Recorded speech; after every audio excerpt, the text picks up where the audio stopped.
6e économie de la zone euro, la Belgique vient officiellement d'entrer en récession. Pourtant, ici, les entrepreneurs, les PME continuent de se battre pour se développer. D'ailleurs, le taux de chômage en Belgique se situe aux environs de 7%. C'est 3 fois moins qu'en Espagne. Il y a 5 ans, Michel Loiseau et Bruno Thieffry ont repris Vidéo Promotion, une entreprise belge spécialisée dans les installations techniques pour les chaînes de télévision, dont l'ancien propriétaire venait de prendre sa retraite. Malgré la crise, leur chiffre d'affaires augmente de 15% par an. Il faut surfer sur la crise. Récemment, on a fait un petit studio de production pour 50 000 €, ce qui est très peu dans la profession. Et ils nous ont dit, voilà, c'est ce budget-là, est-ce que vous le faites ou pas?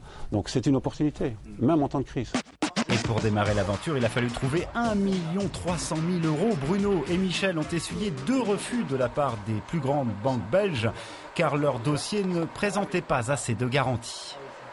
Heureusement, on est tombé sur un des fonds européens qui était représenté en Belgique par le fonds bruxellois de garantie et le fonds d'investissement, qui ont analysé notre dossier, qui ont cru, qui ont regardé un peu le passé de la société, et eux ont décidé de plonger avec nous, quoi.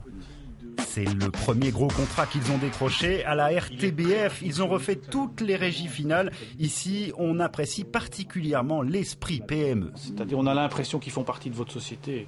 C'est une osmose assez forte. Donc ça, c'est étonnant.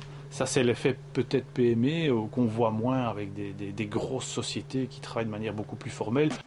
C'est exprès que vous... Cette réussite, c'est aussi celle d'un duo, 2 hommes qui se sont rencontrés il y a 15 ans à la sortie de l'école de leurs enfants et qui ont su laisser leurs égos au placard. Surtout, Bruno travaille plus en analytique et je travaille plus à l'instinct. Donc il y a 2 manières d'appréhender un dossier, et sa manière de l'appréhender passe mieux chez un banquier et la mienne passe peut-être mieux chez un client. Donc quand on inverse les rôles de temps en temps, c'est assez sympa aussi. Mais... On s'amuse, mais on travaille aussi beaucoup. Emmanuel Charlet planche sur les nouveaux projets comme la vidéo à la demande ou la télévision connectée à Internet.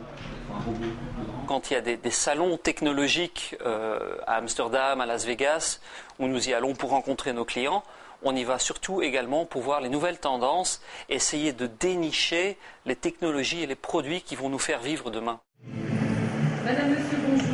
Et ces 5 dernières années, l'entreprise est passée de 8 à 14 salariés. Un tout nouveau bureau vient même d'ouvrir ses portes à Paris. Clé du succès. Donc c'est la valorisation de toutes les compétences de la société, certainement. Et toujours avoir une idée d'avance. Et challenger son partenaire. Pour le présent comme pour le futur. Voilà.